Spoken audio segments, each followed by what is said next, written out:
anecdotes. Okay. Hello, hello, right. welcome. This is the Flamingo Writers Guild. We are presenting an event tonight. It is a songwriting workshop and a sort of behind the veil conversation about the Nashville music scene and music on the East Coast in general with Nathan DiRuzza. Nathan DiRuzza has been making music as long as I remember him. I found a trailblazer from the Marietta publishes these little trailblazer things, and I found one talking about him playing music at Izzy's back in 2010, and I know he was writing music way before then. Nathan has published, he's published 3 albums, and his 4th album comes out this year. I encourage you to check it out. I'll let him explain those things as we get talking. Nathan, thank you so very much for coming tonight. It's going to be, it's a pleasure having you on, and it's going to be awesome hearing your experiences. Man, thanks so much for having me on this, Jeremy. Awesome. So, to get started, let's talk about a little bit about your background. Where do you come from, and what drives you to music? Well, I grew up in Alliance, Ohio, and then just recently my parents moved to Canton, where all the rest of my extended family are. So I'm kind of from Canton, Ohio, but went to Marietta College with you, and I had started playing guitar in high school and stuff, and thought it was really amazing. I got in. I was rock fanatic, Zeppelin, the Eagles especially, Skinner. And then I got to college, and I got really into Jack Johnson and John Mayer and the Dave Matthews Band, and kind of those like late 90s, early 2000s singer-songwriters. And I had started writing music in high school, but I started honing in a little bit more in college because, I would perform at Izzy's and the G-Spot, the gathering place, I should say. And I just, people like you and other friends and other peers, they were all like, dude, you're amazing. And they kept telling me that you got to keep doing this. And I think it was that, it was really that made me really want to do it, because it was my friends that pushed me and kept telling me that, you're really good at this. You need to keep doing it. And I just was like, all right, that's it. I'm going to do this. I'm going to go as far as this can possibly take me, and I'm not going to look back. So I think that's where it all kind of started. And I was writing songs when I was 4 years old. So there was always like the music type of thing like that was in me. I dreamed to be a Backstreet Boy when I was in 4th grade. So that was always kind of in me, but I think it was high school where I actually started to write songs, play guitar, and then it was college where, people like my friends, my peers were all like, hey, you're good at this, keep doing this, because we love coming to see you play and everything. And that, I guess it was that push that just got me started with wanting to do it professionally. Yeah, I'm good. All right, so you decided you're going to do it for sure. You move out to Nashville. Why Nashville? What was that? Why Nashville? So you decided to start doing music. How did you make it to Nashville, and what have you found now that you're there? Well, I have to tell you this story in order to tell you why I came to Nashville. So, I graduated from Marietta in 2010 and did not know what to do with music. Like, what do you do? What are you supposed to do? Like, are you supposed to like go perform at every bar in Parkersburg, West Virginia, Marietta, Southern Ohio? Am I supposed to go back to Canton, Ohio? Is that more poppin'? Like, what are you supposed to do? Are you supposed to like just perform in front of every little tiny dive place that you can possibly perform to? Because I was finding that 4 people would show up, and all the other people that were there were just there talking to their friends, drinking, having fun. And that's what's supposed to happen. So they weren't paying attention to my lyrics, my compositions, they're not paying attention to anything. So I really didn't know what to do. And then there was a guy. So I went into real estate class my senior year of college. So I was still, doing a full credit, what do you call it, during college for my senior year.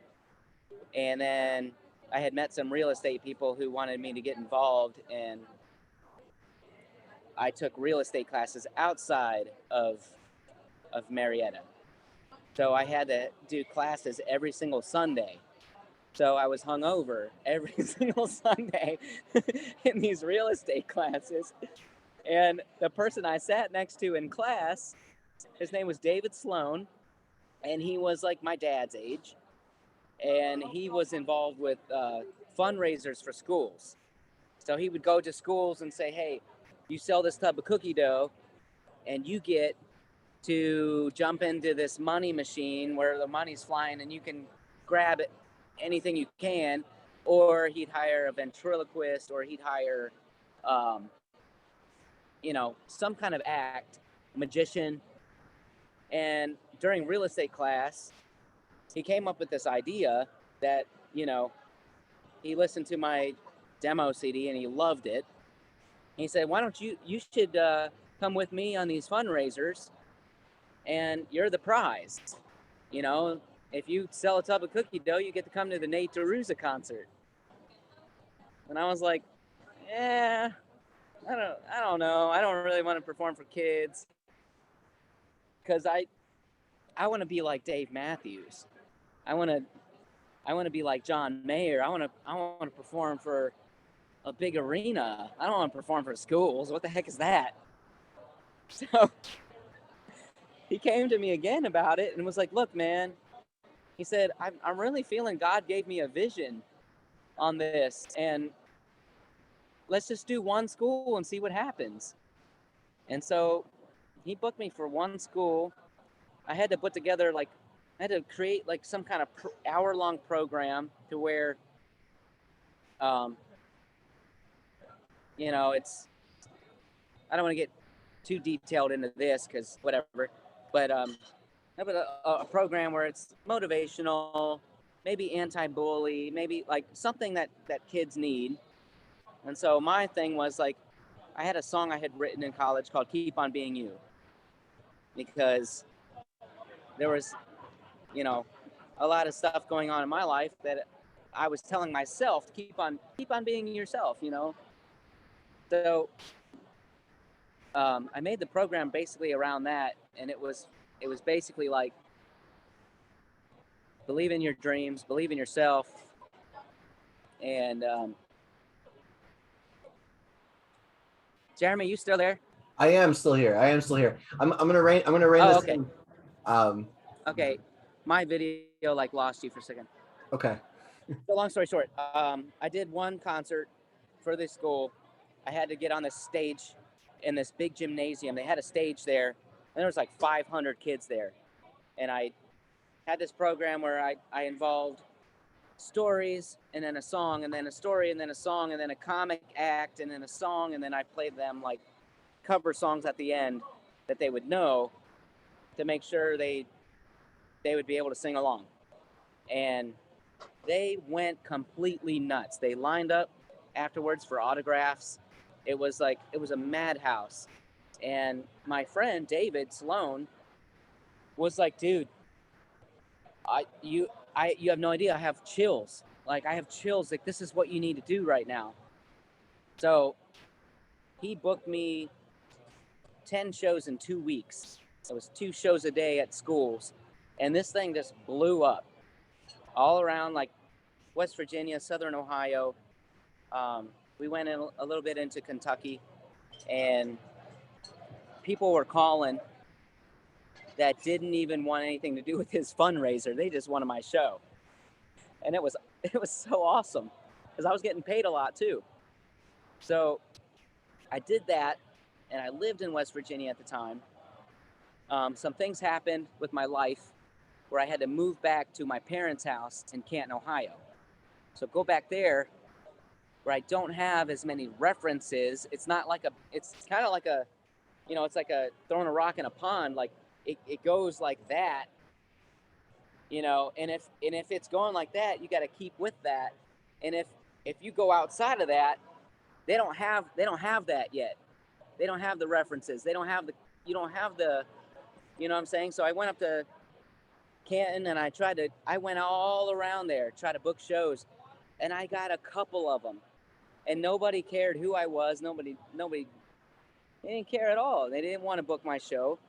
And it turned into like, making so much money every month from doing all these shows, like at least 10 to 20 shows a month to like 2 or 3 shows a month. And so I was like, I can't survive like this. So my brother Dan told me, why don't you go back to school and go to school for what you really want to do? Go to school for music. And I said, okay. So I applied to Belmont, and honestly, don't tell anybody else this, but they told me, you don't have the grades to get into this school.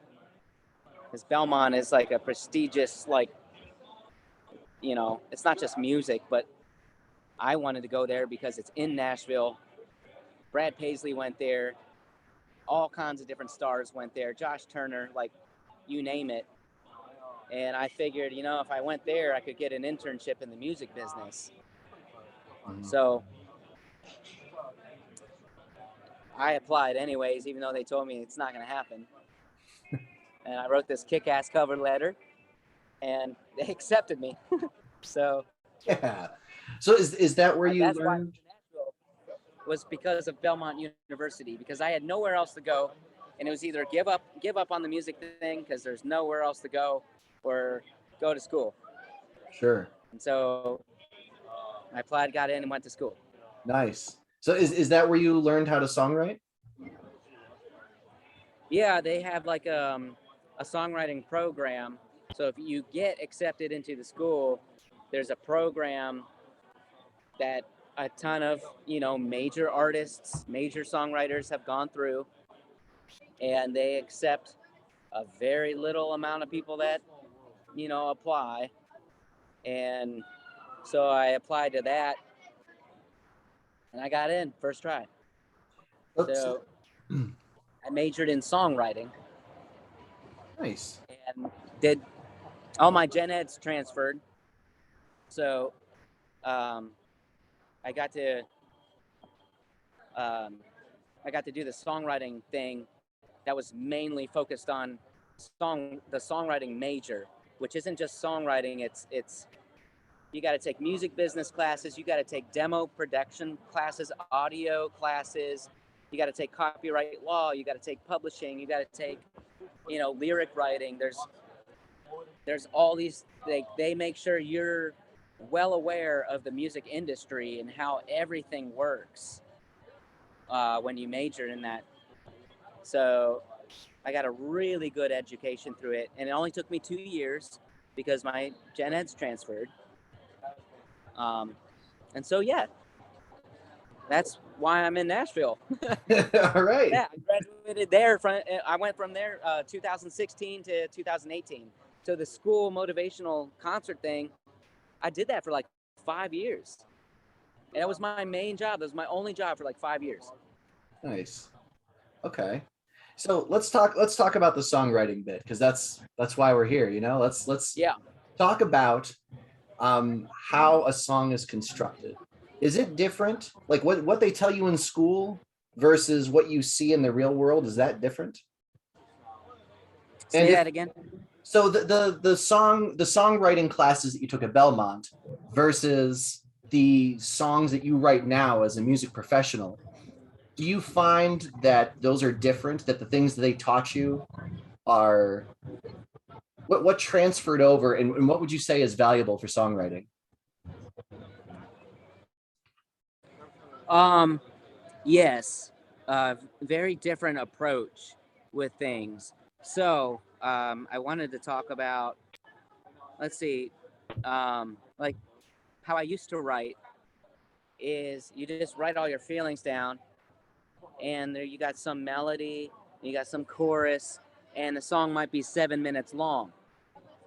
But what Belmont's going to teach you, and I'm not saying Belmont is the answer, because I wasn't I wasn't as great of a songwriter when I graduated from there as I am in 2022, because it's all experience. It's just keep doing it over and over and over and over and over.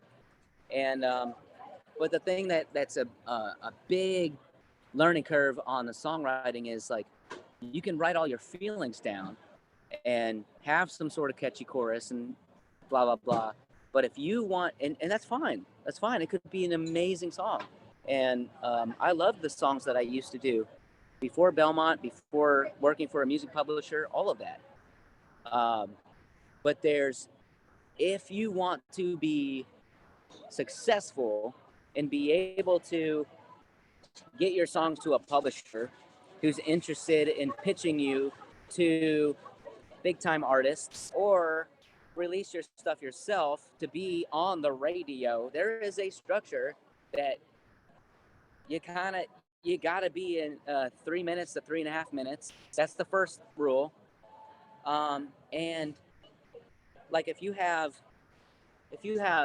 verse, chorus, verse, chorus, either a solo or a bridge, and then the chorus again, that's kind of the structure. And I know like that's probably redundant because like a lot of people already know that, but you want to do in your first verse is it's basically like you're painting a picture, and all those colors are bleeding down right into that chorus, and then the chorus just needs to be catchy.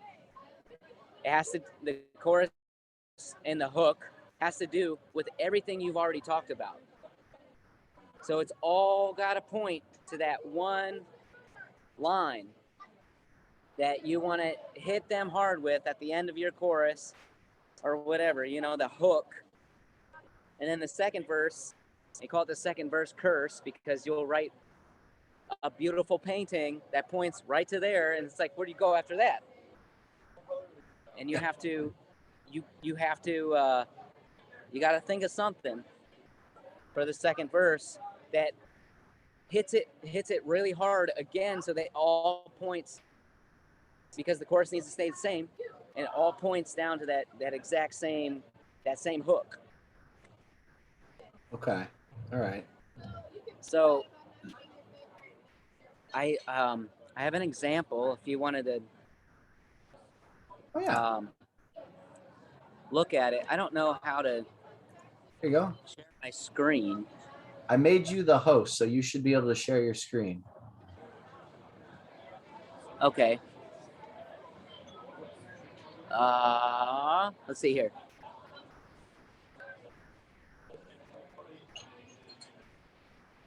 So if I go to a different tab, are you still with me? Can you still hear me and stuff? Yes. Yeah. Okay. When you hit share screen, it'll give you an option of like what screen you're sharing, like what you're showing.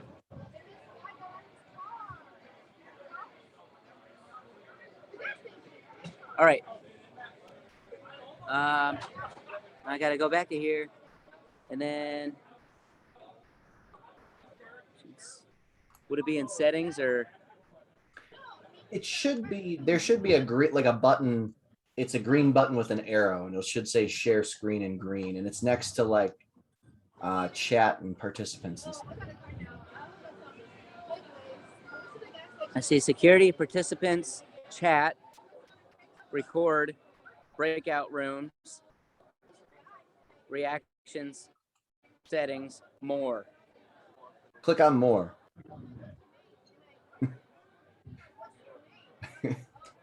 We're all in our mid-30s now. We're all old. We're hitting the age where Zoom eludes us. Don't go there, Jeremy. I'm sorry. I have nothing, no legs to stand on, not even one. Hang on. I'll figure it out in a second.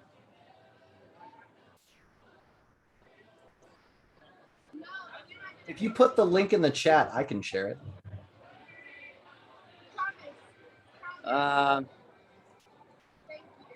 Breakout rooms? No, That's yeah, that's not it. Yeah, Michelle's going, no.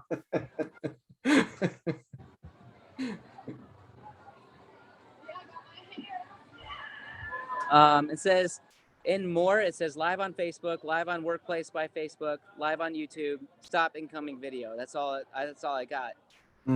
Put the link in the chat and I'll share screen on my end and you can talk. Okay.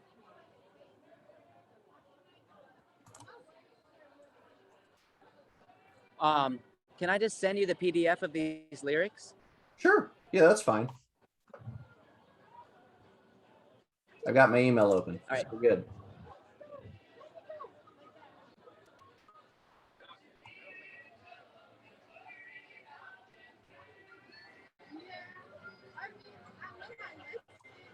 Can you recite the lyrics, Nate?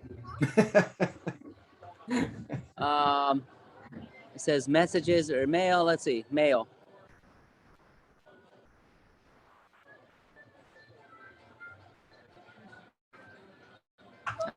I'm sorry, I don't use Zoom very often at all. That's okay. Do you have like Facebook open or email?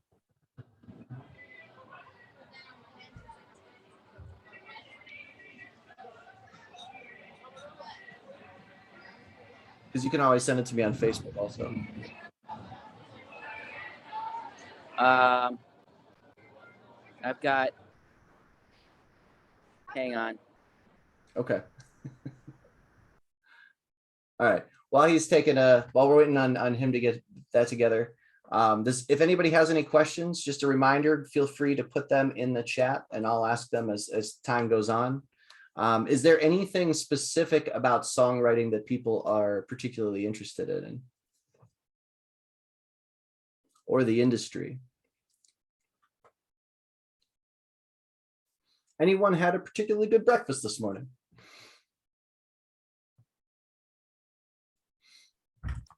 Well, I happen to be interested in the form, how the song is written, that Nate touched upon, the first verse, chorus, second verse, and there's A, B, A, B, B, B, A, B, C, B, A, that type of thing. What generally is the common hit form, the one that makes the airwaves, that type of form. I understand that you have to paint that picture, which bleeds down into the chorus, where it's kind of summarized the hook, and then it repeats itself. That's understandable. But is there a certain form of writing? I ask that because I'm not a musician. Unfortunately, I have a lot of rhythm. And I write poetry and I write novels and books. And I love music. And I know everyone loves music. But I got to tell you, I would die for music. And I've danced all my life. I'm an older man. I'm 78. I would dance tomorrow, but the young ladies don't dance with me anymore. You know what I'm saying? Dance comes from fertility, right? That's how they started. Everybody shoots it up and one is attracted to the other, and you know how that goes, right? And then suddenly, you got babies. So, but I love music. And so I listen to lyrics all the time when I listen to music. And so I'm dying to write. And I've written four or five songs taken from like Five. I'm back. Are you back on, Nate? Yeah, I'm back on. I'm sorry. I exited out of the wrong thing. Jeremy, Yeah. what is your email address? JUSEK27@gmail.com. Oh, I already have that. Okay. I'm just going to attach the PDF. Okay. That's the easiest thing I can do. Okay. Cool. Yep. So we had a couple of questions while you were gone. One was, what comes first for you, the music or the lyrics? It's different every single time. Okay. How so?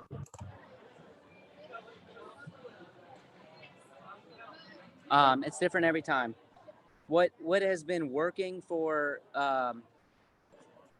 so after Belmont, I had met like during Belmont, I was assigned to write a song in one of my songwriting classes with Ed Coffin, and he is a retired colonel from the Marines. So he's 62, I think. So I was already the old guy in class because I was like 27 or 28 when everybody else was 20, and he's in his 60s. So I got assigned to write with him, and we wrote a killer song together. We made really good friends. And then we both graduated in 2018, and he got signed to a publisher, which is unheard of in this town. Because if you're co-writing with 390 people who none of them are signed with a publisher in town, I mean, good for you that you're co-writing with that many people, because this town is all about co-writing, but you cannot advance your career without somebody pitching your songs. It's just, you're burning yourself out. You're getting better, which is training you, but so he gets signed to a publisher, and I'm like his right-wing man because we made friends at Belmont. Yeah. So I write for a country music publisher because he got signed to a country music publisher. Okay. So what is working for us right now is he comes up with an idea and says, I thought about this really cool thing. So the story about the song I'm going to share with you guys is I really like this girl, and it was too soon. I didn't want to tell her I loved her yet because it's too soon. It's only been 3 months. You don't want to say it yet. You got to hold it back. You got to hold back those feelings, because if you say it too soon, she'll be gone, bro. So I'm like, well, he calls me up one day. He says, dude, he's like, bro, I was in the shower, and he says, I had this amazing idea. You want to put the love between I and you with that girl. And I was like, that's great, man. I didn't even get it at first. I didn't even understand it. I was like, I want to put the love. Wait a second. Put the love between I and you, which means I love you. I get it. He's like, dude, we got to write that song. So that's how that song started, was like, he called me and said he had this idea. So we said, all right, let's write it. And I just I'm the melody guy and the guitar player. So I came up with something kind of, it's got to be cute. It's got to be upbeat. That's what I feel for that type of song. It can't be minor chords and depressing. It's got to be major and like happy. There can be some minors here and there, just to, So we wrote with the idea that the hook needs to be somehow the hook needs to be put the love between I and you. So we did that, and I just sent you the lyrics to that song. Well, here, do you want me to load them up? I've got them ready. If you're in Nashville and you get a song approved by a professional publisher, because he turns so many songs from so many songwriters away. He says, no, try it again. No, try it again. Because he's, a person like that who's been in the business for 30 years and has worked with Jason Aldean, Luke Bryan, and people like that, and it has platinum plaques on their walls, all that stuff, they're going to tell you whether your song is good enough or not. And I and you made it. So at first we were going to pitch it to artists like Kenny Chesney and Blake Shelton. And he has those contacts to pitch those songs to those people. But I had decided to do a record with them, with Ed's publisher and this Grammy award-winning producer that Ed's publisher had introduced us to, and that we made friends with him as well. So I said, hey, here's a great idea. Why don't you two combine forces and produce my next album? Because obviously my first 3 albums didn't get anywhere. So maybe with you guys, this one could get somewhere. And I sent them like 32 songs for them to pick 11 of them for an album. And I and You was one of the ones they picked. So I know for sure that is a song that the music business professionals think is the structure and the right melody, and that's how a song's made, you know. And it's not a number 1 or anything, and it's not evidence of yes, this works, but I'm just speaking on behalf of, you know, professionals who've been in the business for over 30 years. What they say is what we need. You know, this is it. Sure. Okay. So, let's take a look. Let's take a look at what it is. All right. Can you see this, Nate? Can you see I and You? yeah, I see it. Okay. All right. So take us through the structure, and as you go through, you know, what's working for you, and how does this adapt the structure in a way that worked? All right. So if you look at the indent, you know, that's the chorus. Look at the end of the chorus. So won't you put your love between I and you? So we knew that had to be the end of the chorus, because the end of the chorus is the hook. And you have to make that, like, melody wise, you've got to make sure that resolves, like, that gives everybody that, oh, there it is.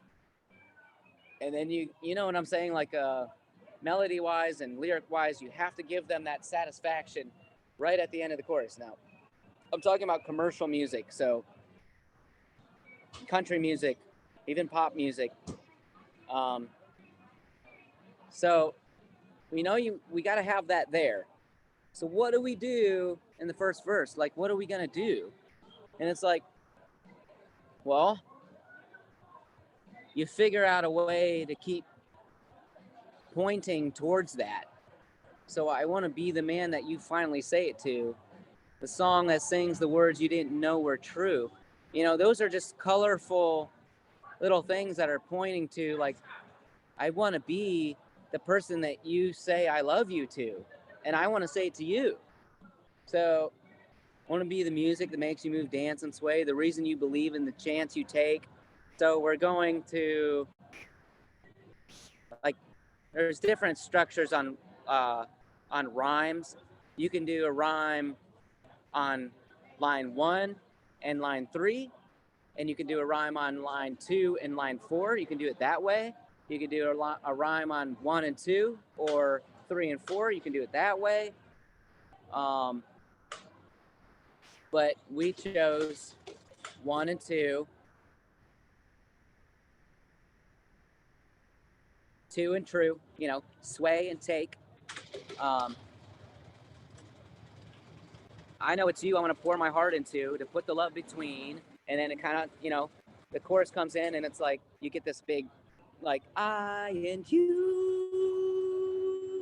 And I thought it would be cheesy to say, I want to put the love between I and you, you know, like, so I made it, the melody go into, like, it's so hard to explain because it's kind of like just, I don't know, it's like something that just flows through me from God or something. But put the love between I and you.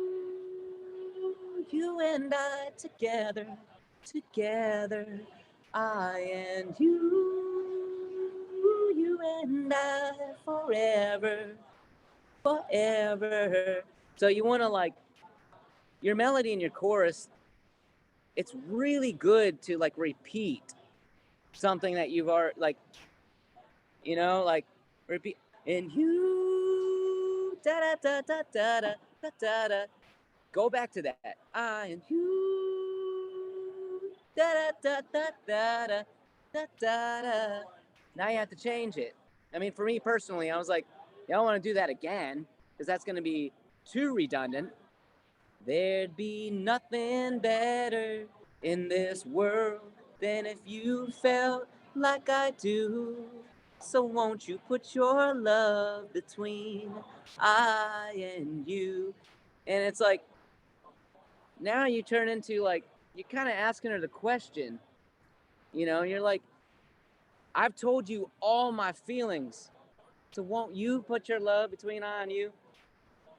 And, you know, the publisher just loved it. The Grammy Award winning producer loved it. They picked this song, and this is actually my first single of my album, which was originally just going to be pitched to other artists, but they liked it so much they wanted me to cut it.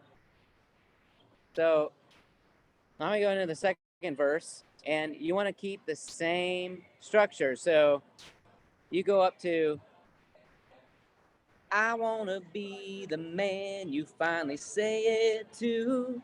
Now we got second verse. I want to be the man who keeps a smile on your face. It's the same melody, you know, and if you can match the syllables, it's even more catchy that way. I don't know if we like really paid attention to that, but so I remember writing this with Ed and saying like the canvas for the world that you dreamed to paint. You want to hold your hand like the universe holds the stars. And he's like, dude, he's like, all right, so now we need a line that's real because we're getting too Hallmark on this shit. And I was like, what do you mean? This is pub. Oh, sorry, I accidentally muted you, not me. Nate, you're muted.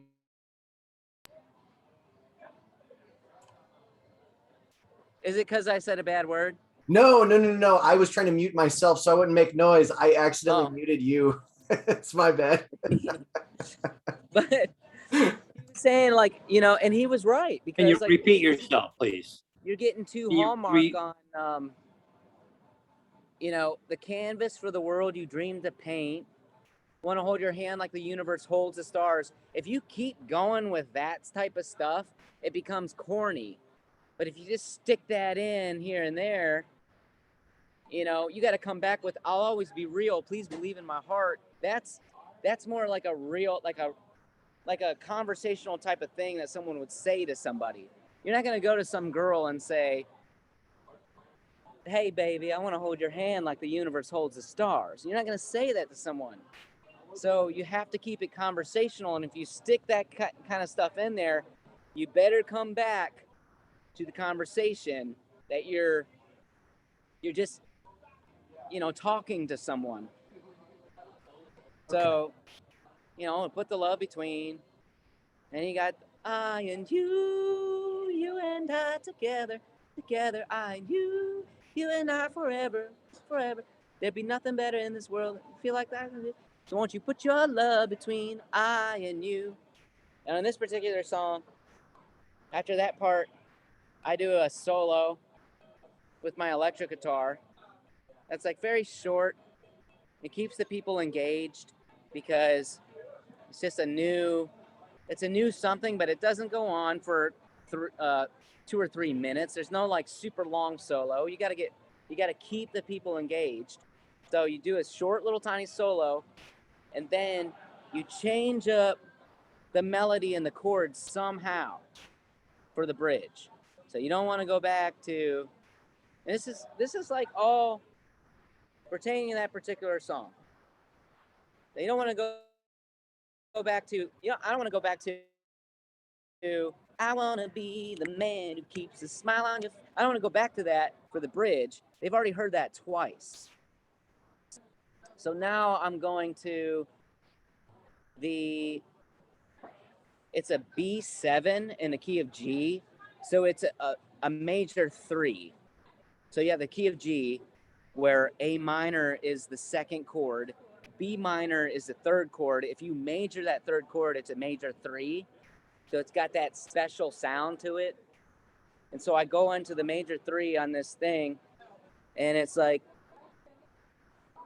how are we going to make this still interesting without saying what we already said? And it's like, we tried so many different things in this bridge. I already knew the melody. I already knew what needed to happen here in the syllables, but we tried so many complex different things to try to say here, and it just seemed right to keep it simple. Baby, you know there's something between us. Duh, we've been talking about that the whole time. You know, come on, you know there's something between us. I know you know there's something between us. So the way I do the chords there, it's kind of stops, and there's a big breakdown of the drums and everything. And it's like, there's something between. Breakdown. I and you and I together. Keyboard comes in. I and you and drums come in. You know, like, and now it builds back up, and you have this chorus that's just so satisfying because it's almost brand new one more time, because it's produced just a tad different because of the breakdown and the build of back up into the drums. And I'm not going, won't you put your love between I and you? I'm going, won't you put your love between? Go back down. Yeah, won't you put your love between I and you? So you kind of just repeat that last little phrase a couple times, which is a trick that you can do in the very last chorus. Just repeat that hook a couple more times, how it feels natural to you. And so we're really confident. We've done so much research on hit songs and how they're produced and how the lyrics point to that hook.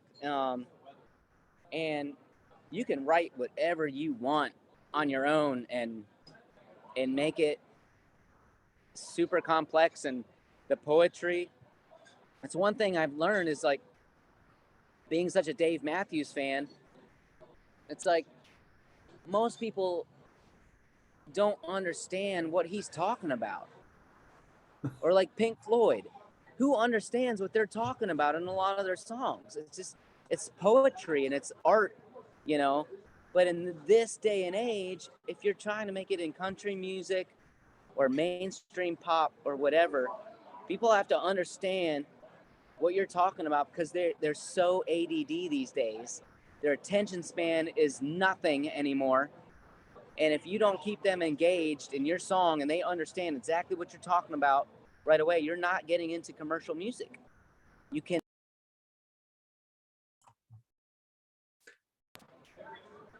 Yeah. So this is going to sound like an ignorant question. Is this hook that's right here between the two, the bridge that's connecting these two choruses, is the reason you can't move it back to the beginning because it's building intensity for the final like breakdown? Are those phrases that mean anything? Why you can't move it to the beginning? Yeah, like if I took the bridge out and I put it, say, after the chorus the first time or before the chorus. Well, what's the benefit of having it right there? I think the benefit of having it right there is like, you're finally saying, like, you've been saying this whole time, I want to be the man that does this. I want to be the man that does this. I want to be your guy. And I want to put the love between I and you. Like, I want to say I love you so much. And to the point to where I go into this chorus and I'm like, hey, me and you, like, together, me and you forever. Like, there'd be nothing better than me and you, you know, for the rest of our lives. So won't you tell me you love me too? So if you keep saying, I want to be the man who does this for you, I want to be this, I want to be that, whatever, it seemed natural to us to say, to save that for the bridge when the melody's changing and everything. It's like, come on, baby, you know there's something between us. It's almost like you're begging her, you know there's something between us. You know the love is between us. So why don't you just say it? You know, because I had that personal experience myself. I told some girl that I loved her, and she did not say it back. And it hurt. Oh, no. It was the worst thing ever. So, there's something between us. You know that you love me. Why don't you just say it? So I think it's almost like a conclusion. Like, the conclusion really is, hey, there's something between us. Why don't you just say it? Why don't you put the love between I and you? That's the conclusion. But with the song structure, you gotta hit them with that chorus one more time. Okay. So you would you agree then that the structure itself is a little more solid, and really your freedom comes down to the music and the words? Say that again. Would you say it's an accurate statement that your freedom as a songwriter comes into the words, but not so much the structure? At least if you're writing commercially and you're trying to pitch albums to people.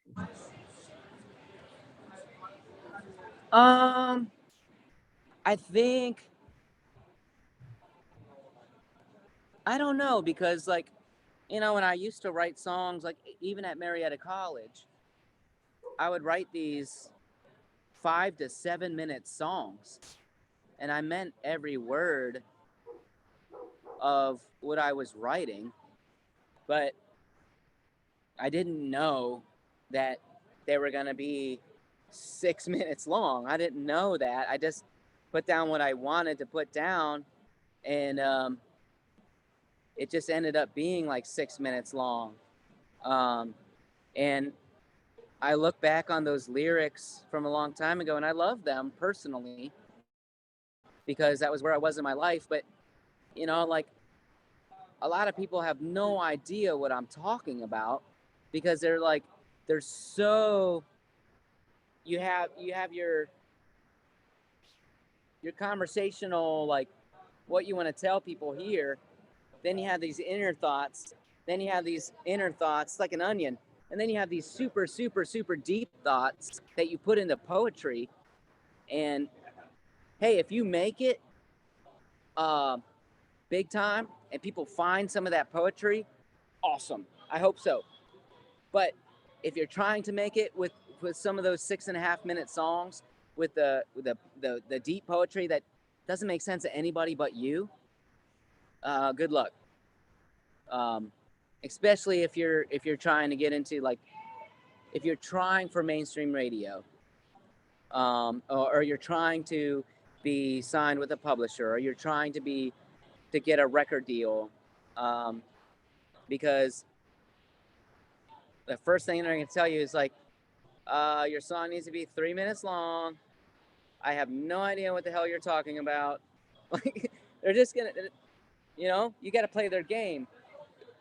So fast forward about what you're talking about with this song, it's almost like it became natural for me in my brain to write 3.5 minute songs in this type of structure. So it became so natural that I don't have to even think about the structure. I can put all my poetry and my words into that, but try with a mindset that's like, hey, people need to understand this. You need to point to the hook the whole time. Why would I talk about, like, why would I talk about what she did to me in the past, or that other guy she's hanging out with in the first verse, if the hook is, I want to put the love between I and you. Won't you put your love between I and you? So why would I talk about this or this or this or this or this? It all has to point to that hook. All got to point to that. So that hook is positive, and it just made sense to say, hey, I want to be the guy that you finally say it to. I want to be the guy that keeps a smile on your face. I want to be the guy that does this for you. I want to be the man. I want to be the masculine, and you can be the feminine, whatever you want to be. But I want to tell you I love you. So won't you tell me that you love me too? It all has to point to that, no matter what. Okay, cool. So just kind of having that mindset, it's not like I'm erasing half of the song to fit it into this. It's coming out that way now, Sure. Yeah, you've been writing in that mode so long. It's like somebody who always writes in rhyme and meter. Eventually, like people who study Shakespeare real intensely, some of them start talking in meter just because it becomes natural to them. It becomes a precondition. Yeah. So actually, this is a good time to actually talk about the industry a little bit, because you're mentioning things that the industry wants. And do you want me to keep these lyrics up? Do you want me to stop share? No, you can take them off. All right, cool. Okay, so we have a couple of questions about the industry. And first, very simply, where do songs sell, and how do you sell songs? What is engaging with the industry look like today? Because I don't think radio sales, from what I hear, are Yeah. breaking in anymore. Well, there are mechanical royalties, which are the sale of a song. So CDs, vinyl, downloads. If someone pays $1 on iTunes, that's a mechanical royalty. There's those, which are almost non-existent. And then there is performance royalties. So if your song is on the radio, you're getting a nickel every time it's spun on the radio. Now you think about, if your song is moving to number 1 and it's on the top 10 or whatever in the charts, like it's getting spun by one radio station 20, 30, 40, 50 times a day, depending on how popular it is. They're going to keep playing that song. And if you're making like a penny off of it, or I heard it was like a nickel or something like that, but if you're signed with a record label, they're getting a percentage of that, obviously. But that's talking about one radio station out of the thousands of radio stations across the U.S. and the world, basically, because you're going to get played in Australia and places like that. So I have heard that performance royalties alone, if your song is number 1, it's going to generate about $1 million for the songwriters. Now, if it's number 1 for weeks because it's awesome, people can't get enough of it, you're talking multi-millions. So what happens is, you're probably, if you get to that point, you're probably signed with a publisher, and the publishers are the ones who basically have your catalog of songs. A record label is basically like, if you're an artist and you want to perform, the record label is who's going to have you with booking agents, shows, marketing you, merchandise. You need to appear here. You need to appear there. You need to be here. You need to be here. You need to be there. They're going to coordinate all that stuff, where the publisher, if he's with you with the record label, they they own like your publishing of your songwriting. So if you're not with a record label, this is how it works. You get signed to a publisher, and the publisher, if you're with a good publisher, like you could be a publisher, but do you have any contacts with Kenny Chesney or Blake Shelton or anybody that will accept outside songs that you could pitch to? If you don't have the relationships with those people, there's no reason to hire you as a publisher. So the publishers in town are all about relationships. So you got the publisher, songwriter signs with the publisher, but the publisher's job is being a song plugger. So he takes the songwriter's song and he sends it, and this is, a lot of people know this, a lot of people don't know this, so if I'm just being like, if this is like, you know, easy stuff that everybody knows, sorry, but the publisher takes your song that you wrote for him and he sticks it with Kenny Chesney, and Kenny says, hey, I'm putting this on hold. That means the publisher's not allowed to pitch it to anybody else. The publisher and the songwriters throw a party. And then if he says, I'm cutting this, it doesn't mean he's cutting it out. It means he's recording it. So getting a cut means they're recording your song. Now it's so many loops to get through. They might record 20 songs. You know, they might cut 20 songs that they got pitched from other publishers and stuff. And if yours makes it to his 14 song album, you are throwing another party. Now, if he picks that one as a single, because if you're just on his album, you're going to be on Spotify and Apple Music and all that stuff. Nobody's buying records anymore. So the songwriters, if you were on the album, they used to make a shit ton of money. But now, no one's hearing that song that's on his album. They're only hearing his radio hits. They're only hearing what he's putting on the radio, and the performance royalties are the only income now. Not the mechanical royalties, because no one's selling anything. So you get on that album, you better pray to God that they want to release that as a single on the radio, or at least pitch it to the big time Spotify playlists, because that's the only way that gets popular.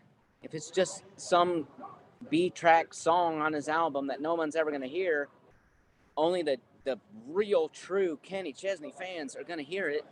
It's just not going to generate any money. So say he puts it as a single, comes out on the radio, goes number one, it generates $1 million for the performance royalties for the publishers and songwriters. The publisher gets 50% of those royalties, and the songwriter gets 50% of those royalties. So in our case, Ed and I just wrote a song called Island Girl for Kenny Chesney. And if he cuts it, makes it number one, it generates $1 million. Guess what? Dan Hodges is Ed's publisher, will get 50% of the publishing. My publisher, because I don't have a contract with him, my publisher will get 50% of the publishing. Guess who my publisher is? Me. Because I have no contract. So I'll get 50% of the publishing. Ed will get 50% of the songwriting. I will get 50% of the songwriting. So that's how it works. Like, so basically, they'll, like, let's say 1 million on the dot. You know, let's put aside all the different stuff that happens to where, like, this record label takes this little percentage, that they take that little percentage, whatever. $1 million on the dot. Dan Hodges, Ed's publisher, would get 250 grand. Ed would get 250 grand. I would get 250 grand for the songwriting, and I would get 250 grand for the publishing, because I have no contract with the publisher right now. So I would get my publishing rights. So I would get 500 grand. Okay, that makes sense. I mean, at least it's easy to break down and explain for sure. So as a songwriter, you've intimated to me privately that some songwriters are, better than others. And some songwriters have, teams of writers that they either employ or the publisher gives them writers and they'll write songs for them. Like you just said, you could be pitching a song for Kenny Chesney. My question to you is, what are some easy and what are some ways that we can be listening to a song and know that perhaps the writing is subpar or formulaic? What would you consider formulaic writing?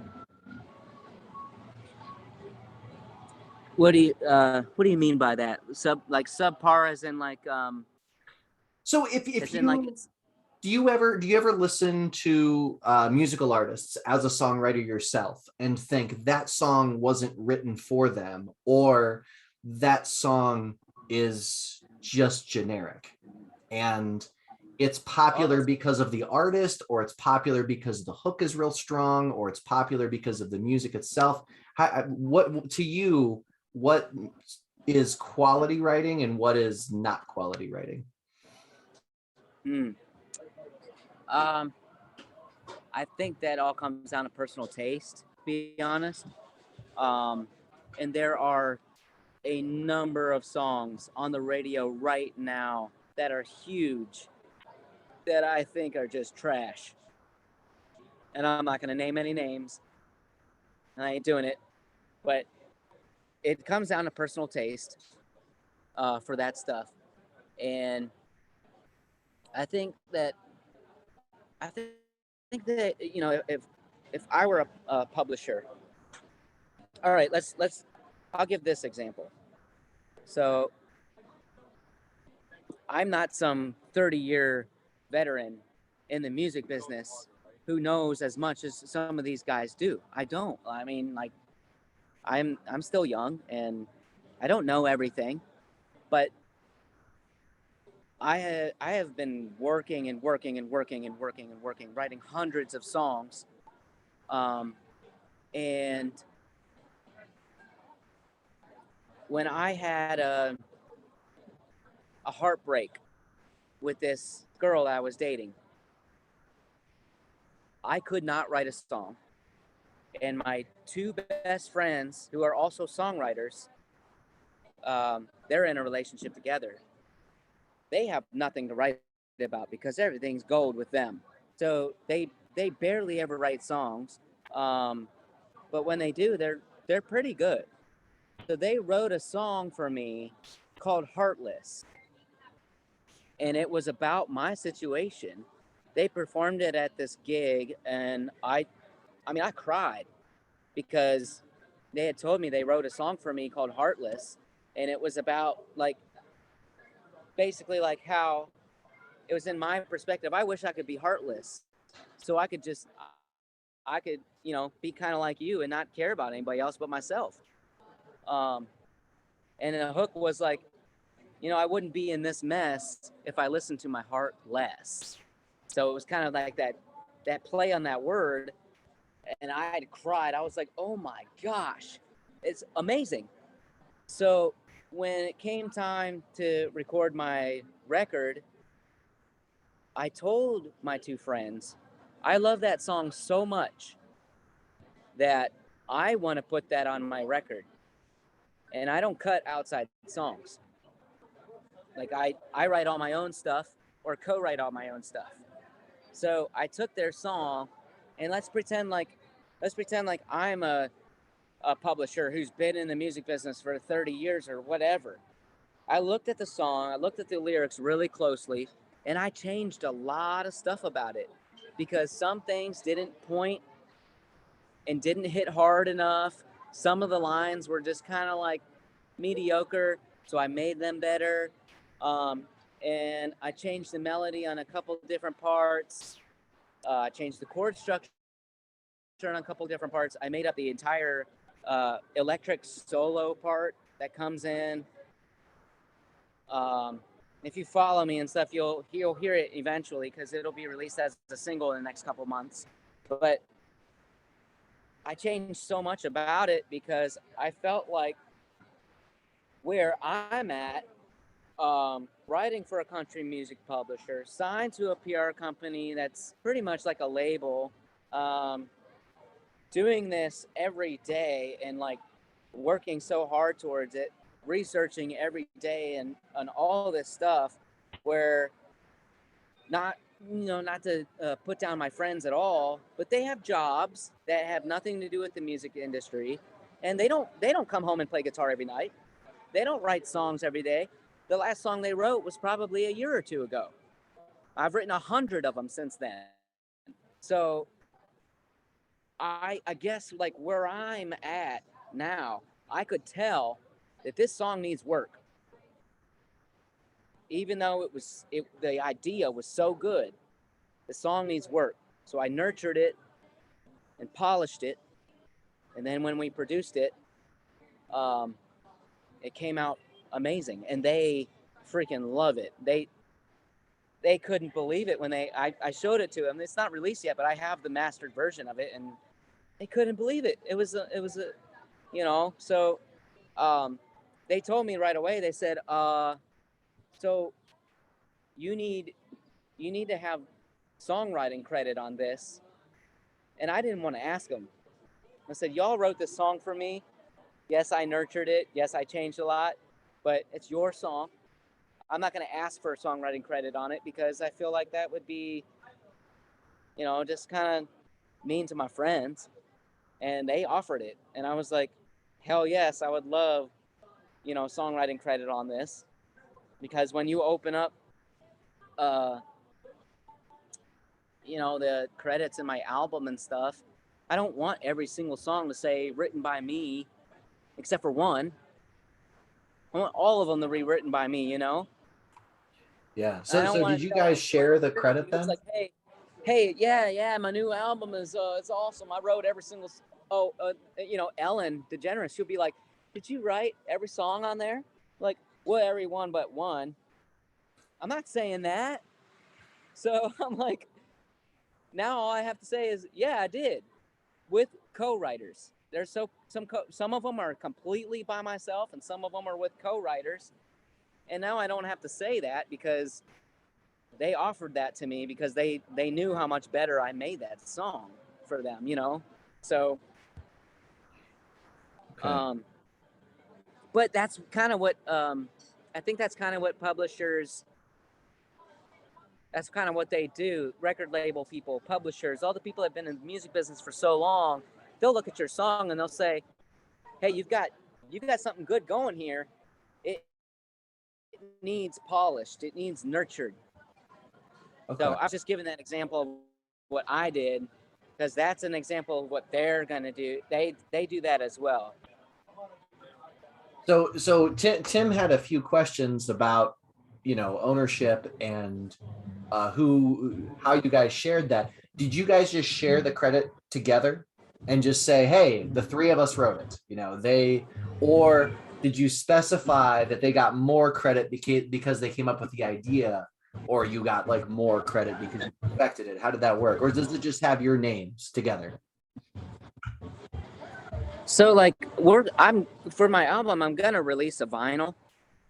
Like I'm gonna print it in vinyl because that's a dream of mine, to print an album in vinyl. And like you open the thing and you look at the credits, it's gonna say written by Heartless, written by Nathan DiRuzza, Corinne McKnight, and Nick Lavery. That's what it's gonna say. But in the details that are with ASCAP, a performance rights organization, BMI, the performance rights organization, and the details in that, if you want to look up all the copyright stuff online, I want to give them 75% of the royalties. And I told them I would only take 25%. Okay. So Is that because the idea was originally anywhere online, pretty much, it's going to say written by all three of us. If it gets really big and you go to the lyrics and Google shows you the lyrics and everything, and at the bottom of the lyrics, it'll show you who wrote the song and what publishing company they're with or whatever record label. It never says who's getting what percentage. It just says who wrote it. So it'll say the three of us on there, and then in the details within the performance royalties and the mechanical royalties, all of that, they should get 75%, and I should get 25%. And I told them, I feel like, and they were like, why don't we just do it 50-50? And I said, no. I said, you guys made me cry when you played me that song. I'm not taking 50% of that song. I'm just not. So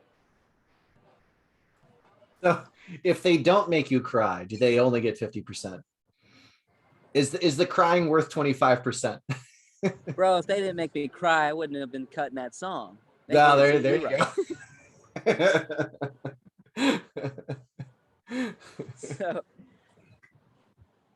So I want to give people time to ask you questions and wrap up here, but I want to ask you one last question.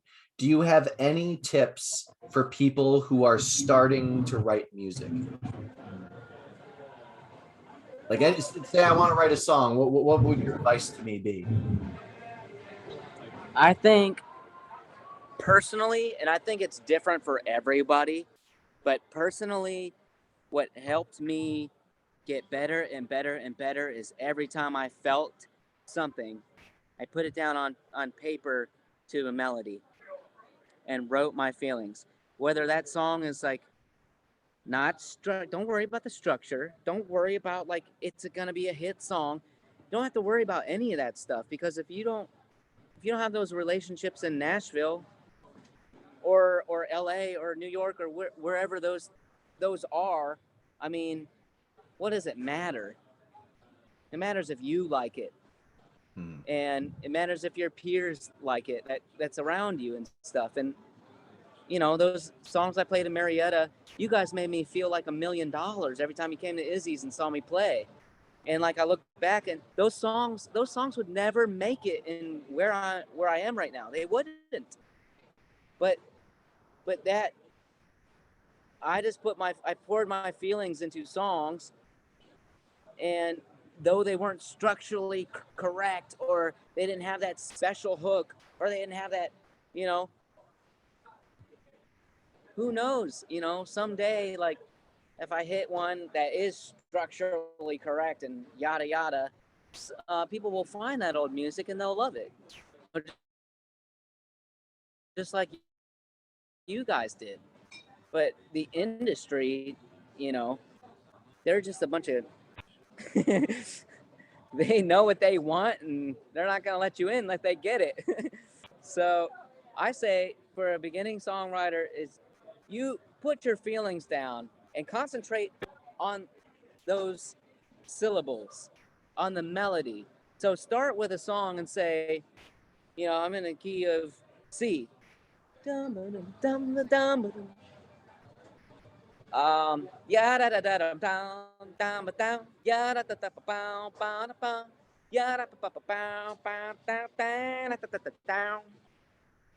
Okay, now maybe we should repeat that. Yeah da da da down down down yeah da da da down down down yeah da da da down down down yeah da da da da na na na. Now chorus. Yeah yeah yeah da da da da da. Or, you know, like make it bigger for the chorus, but stick your feelings in those like come up with some sort of like gibberish and stick your feelings in that and keep with those syllables, you know. That I think that would be my advice. Okay, cool. Thank you. I don't know if anybody gets what I'm saying, but well, and it's one of those things where it's subjective. You know, you've said over and over again, these are your experiences and this is what you've encountered. But I think that's true of any working artist, that they just encounter what they encounter, and sometimes you make it regardless of whether you conformed or not. Although conformity definitely helps, especially when you have something as storied as the music industry, where it's down to a science, kind of. Right. Yeah, I mean, and like, I'm speaking of like the Nashville commercial. You're trying to get on the radio. You know what I'm saying? Like, outside of that, like, if you're not trying to go for that, do whatever the hell you want, you know? Like, there's no rules. There really isn't. And, you know, like, I, I wish that I could write some weird ass, you've got your ball, you've got your chain tied to me tight, tie me up again. Like, what is that? That's Dave Matthews, you know, like, I wish I could write stuff like that and pitch that to these publishers and record people, because, you know, that's really what I'm passionate about. But I have to compromise. I have to do, you know, what is needed for me to go where I need to go. And then I feel like if I make it big enough to where I can have a little more leniency for myself, I can get a little weirder, you know what I'm saying? Like, I can put a little more like weird poetry in there. Sure. Yeah. All right. And poetry, speaking of, poetry can be similar, because when people ask about it, it's what works, what doesn't. And the answer is, if it's good, it's good. Now, there are rules and there are things that make it easier, and understanding craft makes you a better writer because you have more tools to play with. But it really all comes down to, did you write something that connected with you? That's really what, at the end of the day, all that really counts. So there's a question for you. If you write a song and you think it's great, what do you do with it next?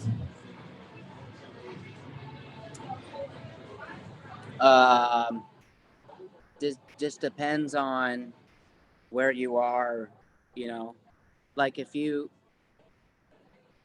I wrote a song and I think it's great, and I'm in Marietta, Ohio, the next time I'm playing at Izzy's, every one of you are going to hear that song. I'm going to practice it over and over and over. I'm going to perfect it, and make sure that my performance is flawless with it.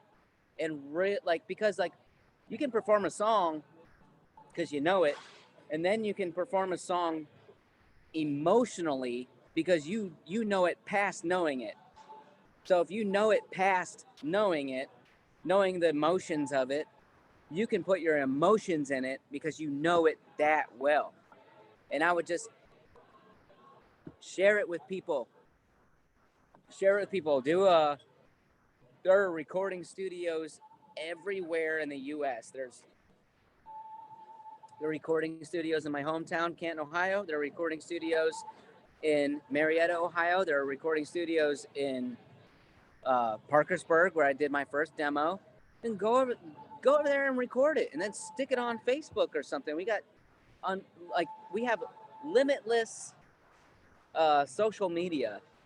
The shares things with people. Put it on TikTok. Do whatever you can. And if you make your way to Nashville and try to get involved in the industry, you know, then, you know, rethink how you're gonna make your songs, how you're gonna get those songs to people that matter.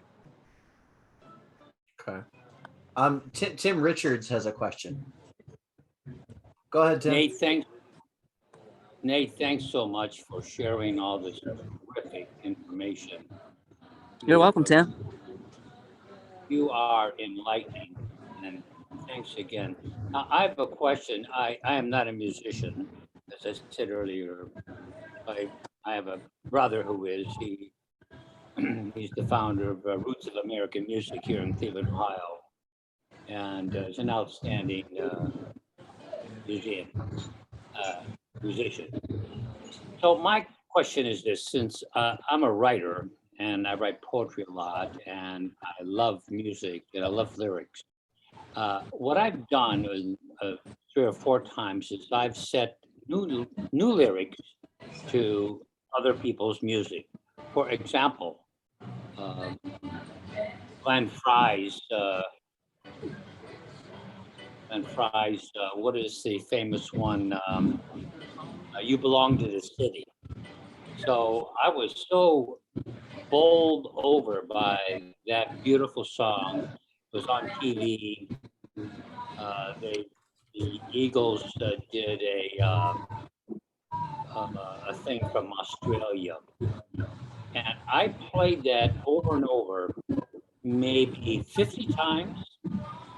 Mm-hmm. And I wrote "Living in Darkness," and it is the same tune, same music as Glenn Fry's piece.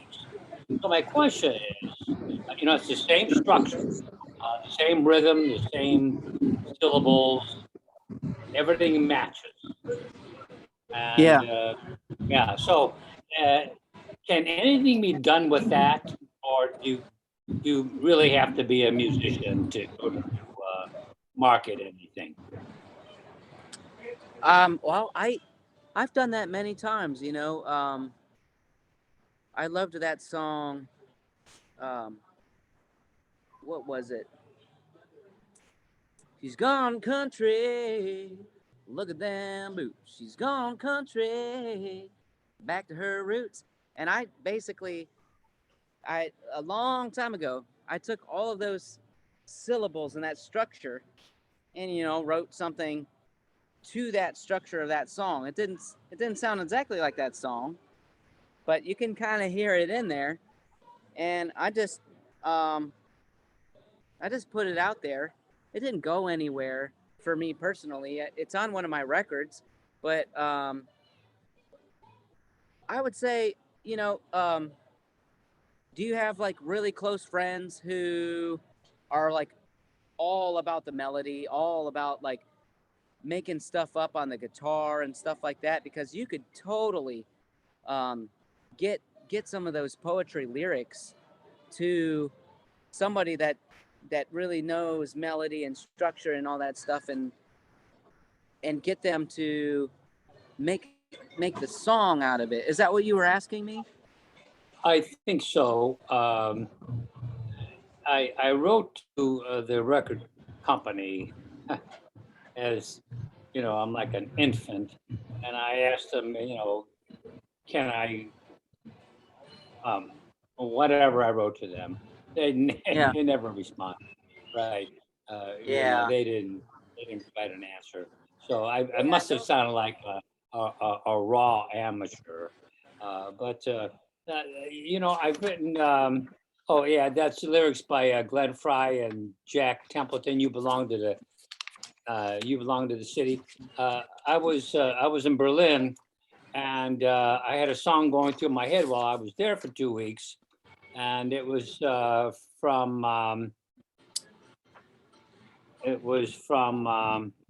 the tune "On the Street Where You Live" by Lerner and Lowe, and that was going through my head. So I'm in that city for 2 weeks, and I kept getting screwed up on the bus lines, and because there's like 6 in a row that come down digitally, and they arrive every 1 minute. Then the one on the bottom falls off, and the one on the top comes on, and the German words are this long, and I got confused. And so I wound up taking bus rides, going to places, that I didn't mean to go. And Yeah. so I wrote new lyrics to that from a bus in Berlin. And basically it winds up that that I go touring. So, I enjoy doing that. And I don't know that it would ever go anywhere. But I just thought I would ask that question. And I don't hear it very often at all, if I ever heard it, other than maybe a hymn, right? Hymns are, they have a tune and somebody put new words to them. And that's yeah, as long as the people, Well, the I thing don't about know. those record labels is, you know, they won't respond, and I've dealt with that myself. I'm sorry, I can't hear you. Your internet's cutting out a little bit.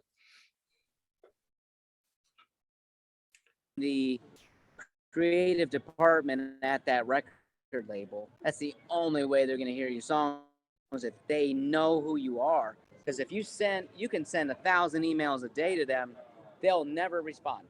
Because one thing that they Oh no. It's like his Wi-Fi knew we were only going for an hour and a half. they say, we don't take unsolicited. Yeah, I was a Hunter Hayes music video, and I met Hunter Hayes, and I, shook his hand and talked to him for a while and everything. And I wanted to give him one of my CDs, just because, hey, this guy's got the contacts, he's got managers, he's got all these people, but Hunter Hayes can't take unsolicited material, because if he does, he could get sued by all these people that he took their CDs for copying off of their stuff if he has a song that comes out that sounds kind of like theirs. So he never listened to it. And I wanted to give it to him, and his girlfriend at the time, I think she liked me personally. She said, "I'll take it." And so I gave it to his girlfriend, and I never heard nothing. And she explained to me, she says, "Look, he's probably not going to listen to it because record labels, all of these people, like all these big time artists, they're not allowed to take unsolicited material, because people will sue them left and right because they stole this from me and they stole that from me. So they're not even going to respond. You're never going to hear from them again." The only way that I have found personally, and I feel like there's many different paths on how to get yourself heard, but personally, the only thing that I have found is relationships here in Nashville, and that can be anywhere. It doesn't have to be in Nashville, but the relationship with the Colonel at Belmont, made great friends with him. Well, guess what? He got signed to a publisher that he had already kind of been friends with, but he got signed with him through relationship wise. Now, since I'm his right wing man and he loves my melodies and my guitar playing, I get to be the one who writes with him every week. He doesn't write with anybody else. And so, his publisher moves his office into a studio where it's owned by a Grammy award-winning producer, and we make friends with the Grammy award-winning producer. His name is Jamie, and I say, after a year, I say, that guy's cool. I like that guy. Maybe he could produce me. And what do you know? Ed's publisher, who's been involved with record labels and everything for 30 years. Jamie Tate, who's been a Grammy award-winning producer, been in the business for 30 years. I go to both of them and I just come up with the courage to ask them, because I have formed a relationship with them, instead of like sending them something and they don't even know who I am. I've made friends with them, and then I ask them, "But you guys, you want to produce my record? I know it's going to cost me a lot of money, but hey, I'll work my ass off waiting tables, and I'll pay you everything I got." And so they were all on board with it. They love my music, and I have an 11-song album coming out. And then Jamie says, "Hey, you don't want to release this on Facebook and Instagram and everything, because you're just gonna put it out there and hope that your friends will listen to it. You're gonna get 37 likes on Facebook." And I said, "Yeah, I've been there." So he says, "You need to go with a PR company who have worked with the labels, worked with big time artists like Nickelback, and I can't remember who else is under their belt, but they take artists from here to here with building their social media, building all the listeners on Spotify and all that stuff." And so it was the relationship with my producer, after we're done with the album, he loves me. I love him. You know, like we're great friends. We go out to lunch together, and so he's ready and comfortable with introducing me to these other people, and he talks so highly of me that they sign me. And so I guess the next step is this company will try to build me as much as possible to where they'll have relationships with people that are even bigger, that like a record label that will get me on the radio or something like that, you know. So I got to stick with them and just form a relationship with them, and you know, hope that it just keeps going, because it, you know, that's pretty much what it is for me. Everything I've ever sent to people to say, hey, listen to this, you know, and I don't know them, I haven't formed that relationship with them, it's depressing. It's brought me down every single time, because nobody pays attention to it. They don't know who I am. It doesn't matter how good it is. And it's kind of depressing to know that, because how are you supposed to form these relationships with people if you don't know anybody, or you're not in Nashville, or, you know, well, then you gotta, your hometown where you're at, you gotta put it on your social media and somehow get it out at a local coffee house or a bar or something like that, and keep making relationships with people that are very enthused with what you're doing. And I you know, like I feel like that's all I've ever found success with. So personally, that's the path that led me to where I am. And I'm nobody like huge or anything yet, but I'm going there, you know, like I believe in it. Cool. Thank you. Thank you very much. All right. Well, thank you, Nate. I would like to thank you so very much for coming out tonight. It was very nice to hear you talk. You have tons of excellent stuff to say, and you know, it was just an honor. So thank you very much. Thank you for having me, Jeremy. This was awesome. I had fun. Excellent.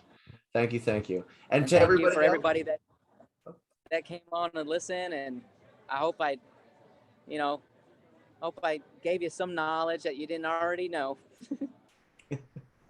that was wonderful. And thank you for hosting, and thank you for inviting Nate. Of course. That was very informative. And I think that, you know, I don't know how much, you know, people knew about the music industry going into it, or about just how songs are constructed, but you know, I learned a bunch.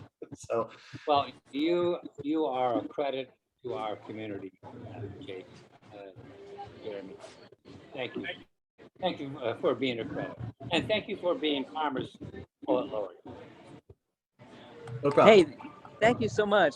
Thank you, and thanks for listening in and being here. And I hope, you know, I hope I had some good advice, at least for, you know, I'm still young, and with age comes wisdom. So I got a long way to go, and I hope that I keep getting better and better, and you know, just taking those little baby steps to get to where I'm going. You absolutely will. I'm very excited to see where your career goes, and you know, just good luck. To everybody else, thank you so very much for coming out tonight. Please support Nathan DiRuzza. You know, his new album's coming out this year. Nathan, what is your new album called? I don't know yet, but the first single is called I and You. Okay, yeah. The first single is I and You. And check out, you know, he's got 3 albums. For the album, and then I changed it, and then I changed again. I was like, you know what? It's gonna come to me, but I don't know yet. That's fine. That's fine. But the whole thing won't come out. I got time. It's not coming out until October, November. So the first single, April 7th. Yeah. All right. And you know, he's got 3 other albums to listen to. Go support him. Find him on Spotify. You know, look him up. And, you know, for us, if you're interested in more literary style events, you want to learn how to write, you just want to sit in on readings, you want to share work, you know, follow the Flamingo Writers Guild, you know, check us out either on our Facebook page. We have a website, add yourself to the newsletter. It's neat, you know, it's got good stuff. But yeah, thank you very much and have a wonderful evening, everybody. All right. Bye, everyone. I appreciate all of you. Thank you. Good night.